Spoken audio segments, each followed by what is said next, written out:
Hi, I'm Chloe. This is my story. Ugh, strap in. And remember to like and subscribe to MSA. I was born to the wealthiest family in town. No, I'm not talking normal rich. We were stupid rich. Dad's a billionaire oil tycoon and Mom's a socialite, so I rarely saw them, but they always spoiled me rotten. As for me, I was enjoying my best life. I was popular in school, everyone adored me, and people would yell how gorgeous I was as I walked by. When I was 13, my dad brought me to Little Miss California since he was a judge. People were shocked when they saw me. This is the look we want. She should be crowned. Dad beamed with pride, but when the other contestants heard this, they weren't happy. Especially this one girl, Molly, who threw a massive tantrum. That's so unfair. We've been practicing for weeks and she just walks in and wins? All the other contestants agreed, but the judges didn't care. The next day, a video of her tantrum was all over Facebook.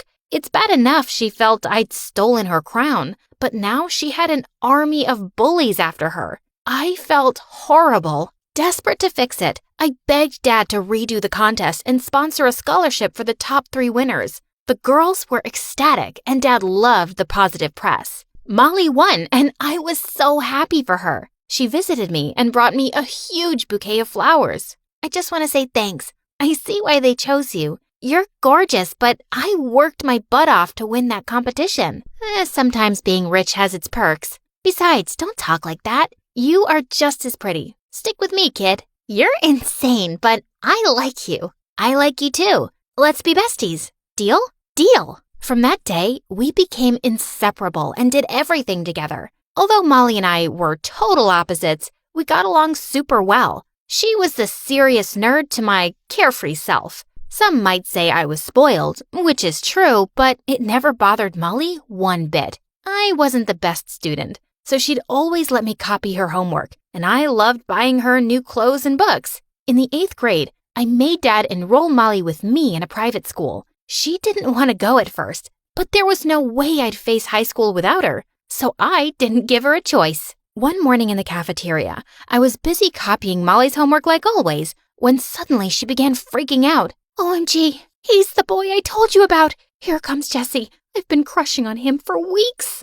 Okay. Wow. I wonder what he wants. Jesse came over and sat down next to Molly. So, I wanted to ask you out on a date. How's Friday? Oh, wow, Jesse. Yes, Friday is perfect. Holly, I was talking to Chloe. So, what do you say? That jerk. If you can bring me my favorite flower, I'll consider it. It's called the violet monkshood.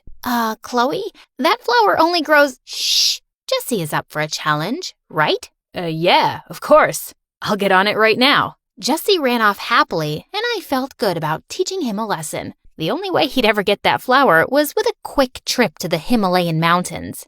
What a moron! But Molly looked upset. At me? What the crab? He called you Holly. He deserves it. Mess with them before they mess with you. I don't need you to fight my battles. Give me my books back. You don't deserve the answers after that stunt. Molly grabbed her books and stormed off angrily, leaving me stunned. I was just trying to help. Whatever. That was hilarious. After school, I packed my bags for my first sleepover at Molly's house. I visited there often, but she never invited me to stay the night. But with my birthday around the corner, I only had one wish, to have a sleepover at her house. She had no choice but to say yes. Molly's mom was the sweetest woman alive and went out of her way to cook amazing food. As soon as I opened the door, she had me in a bear hug. Coco, come in. Oh, you're all skin and bone. Let Auntie make you something yummy. Bring it on, Mrs. G. I'm starving. While I waited at the dinner table, something great happened. Molly's older brother Lucas walked in, and oh my gosh, when we made eye contact, I thought I was gonna faint. What's it been? Like 2 years? Coco? Where have you been hiding, handsome? Chloe, ew! Lucas has been away at boarding school. He's at the top of his class in physics. That's interesting. And you? What have you been up to? You look great. The way he looked at me made me blush. Well, you know Chloe, breaking hearts and taking the fashion world by storm, one maxed out credit card at a time. Rude. I haven't done that in weeks. Don't worry. I still love you, even if you are a spoiled daddy's girl.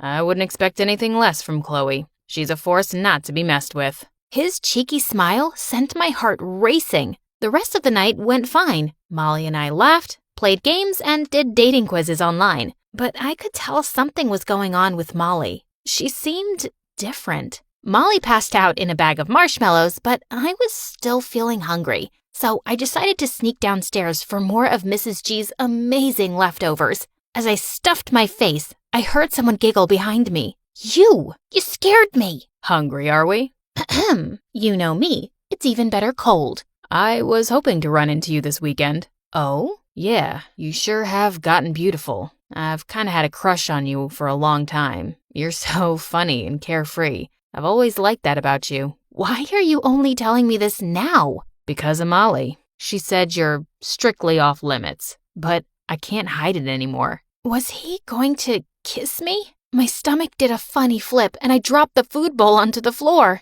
Just then, the light flicked on and Molly glared at us angrily. What the crap is going on here? I was helping Chloe here clean up this mess. Chill out. Get lost, Lucas. And you? Go upstairs. Now! I quickly cleaned up as I watched Lucas leave. Before he disappeared, he turned and winked at me. Back upstairs, Molly slammed her door. You can have any guy you want, Chloe, but not my brother. Calm down. That was nothing. He's a good guy with a bright future. I won't let you treat him like all the other boys at school. I'd never seen her this mad before. Excuse me, what's been your deal lately? Mess with them before they mess with you, right? Did you know Jesse dropped out of school this week to get you that stupid flower? Oh, please. Jimmy knows that was a joke. His name is Jesse, and no, he doesn't. He did go. It was a joke. What a moron. Molly's face said she didn't find it half as funny as I did. Just go home, Chloe. While you're at it, stay away from my brother. I won't let you hurt him. Come on, don't be like that. Molly turned her back to me. I had no idea she felt this strongly. Maybe I did take it too far with Jesse. Later that night, I texted Jesse and apologized. I told him to forget about the flower and come home, but he never responded. Molly was still mad the next day at school, but I refused to accept it. Please, let's just make up. I'll take you to your favorite place in the whole world. Ugh, fine. But make me one promise, okay? Anything. Promise me you'll stay away from Lucas. I wanted to promise instantly, but I paused. Something about Lucas I just couldn't shake. Earth to Chloe, promise me. Swear on our friendship. Okay. I promise. A few days passed since seeing Lucas, but I couldn't stop thinking about him. I'd never felt this way before. But a promise is a promise. Later that night, I got a text from an unknown number. Wanna go for a walk? Meet me at the gate. Lucas. Lucas was here? I jumped out of bed, dressed quickly, and rushed to the gate. When I got there, Lucas stood behind some bushes, waiting. He looked so handsome. What are you doing here? I wanted to see you. Walk with me, please. I opened the gate, and we walked the grounds of our estate and talked for hours. For the first time, I saw him as just Lucas, not Molly's older brother. I had no idea he was so smart and kind and sweet, and the longer we spoke, the more I began to like him. But I couldn't help but feel guilty for betraying Molly. What's wrong? I'm a bad friend. It's not like we're breaking any rules, right? I am, though. Molly thinks I'll break your heart. Lucas took my hand. I'm a big boy, Chloe. If I decide to give someone my heart, it's because I trust them with it. And I trust you. Lucas stepped closer and cupped my cheek in his hand. But I love Molly, and she'll never forgive me. She doesn't have to know. I wanted to say no, but just then,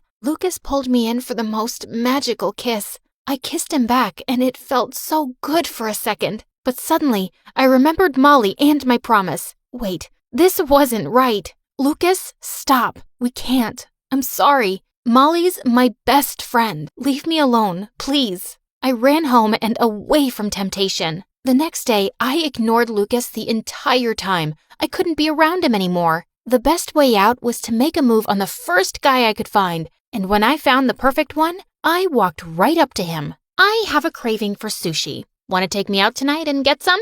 Pick me up at 8. I nudged him on the shoulder and walked away, leaving him speechless. I should find out what his name is. Later that night, I was getting ready for my date when someone knocked on my window. Lucas, what do you want? You're not responding to my texts. That's on purpose. Go away. I have a date. A date? With who? His name is, Kenneth, and he's hot and sweet. So get lost before he sees you. I know what you're doing. It's not gonna work. His smug look made me want to slap him. Just stop. You and I can't work, ever. Accept it and move on. Fine, I'll move on if you can do one thing. What? Lucas gently leaned in, almost kissing me. I felt my knees go weak. Go your entire date without thinking about me once. Then I'll move on. Easy. As soon as Lucas left, I canceled the date. He was right, and I had to confess. I texted Molly to meet me at my house, and I told her everything the following day.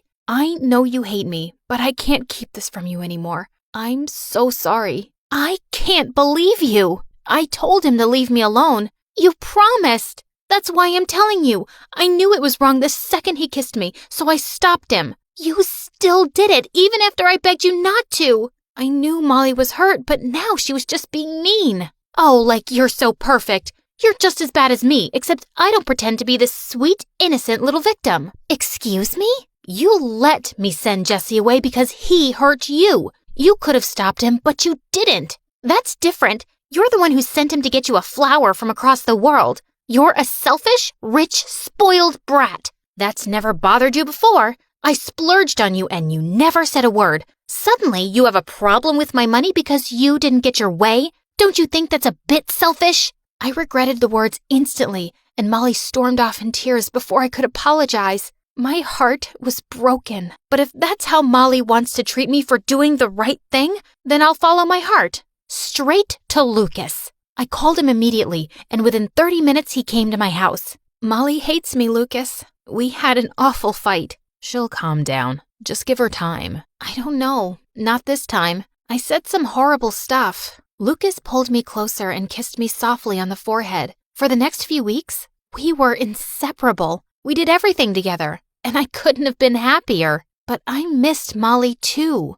For weeks after that, Molly ignored me. She didn't even RSVP to my birthday party. This was the first time I had celebrated without her, and it broke my heart.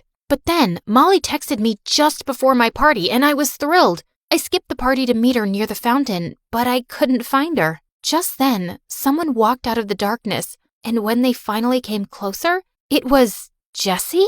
Before I could stop him, he grabbed me by the waist and kissed me while Lucas and Molly stood behind me. I pushed him away, but it was too late. Lucas was fuming. I can explain.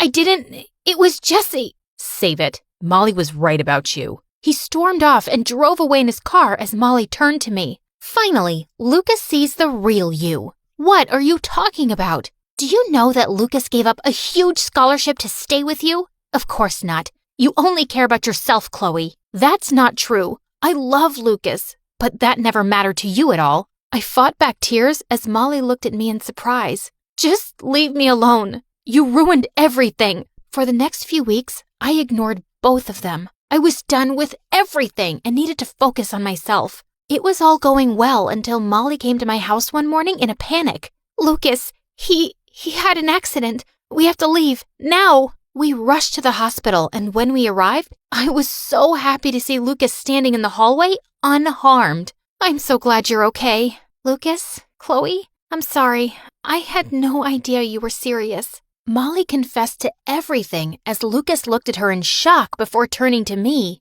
I'm sorry for not trusting you. Let's just put all of this behind us, please. I'm happy you're safe, but no. I'm done trying to prove myself. To both of you, I can't keep playing games like this. What are you saying, Chloe? Goodbye, Lucas. I turned around and left before Lucas could stop me. I had to put him before me, even if that broke my heart. I couldn't focus for days. My dad recommended a fashion program in Paris, so I enrolled. This helped me escape from Molly and Lucas. The day before I was about to leave, I got a visitor. When I opened the door, Jesse stood in front of me, holding the violet monkswood flower. Chloe, happy belated birthday. When can I pick you up? Oh, God. Jesse, you really did it. I I was just joking. Are you kidding me? Do you know what I went through to get that? I missed my exams. I have to go to summer school now. I'm so sorry, Jessie. I'll make it up to you, somehow. After Jessie left, I realized what a horrible person I had been. I couldn't even look at myself in the mirror. I needed this trip more than I realized. Later that night, I decided to cyberstalk Lucas and saw that he'd missed out on a huge scholarship opportunity. I immediately called the school and told them I'd anonymously pay his fees. At least I'd be able to help him in some way. The next day at the airport, I was just about to get onto the plane when I heard someone shouting my name as I was headed to the boarding gate. I turned around to see Lucas running in my direction. If you're here to stop me, don't. I just had to say, I love you. No amount of time or distance will change that. I love you too, but I have to do this. I have to change. I know. I'll wait as long as it takes. I've been miserable without you, Lucas. But promise me, no more sacrifices. Your future comes first. I knew that was you. Come here. Lucas held me close and kissed me softly. After we said goodbye, I got on the plane and smiled. New life, here I come.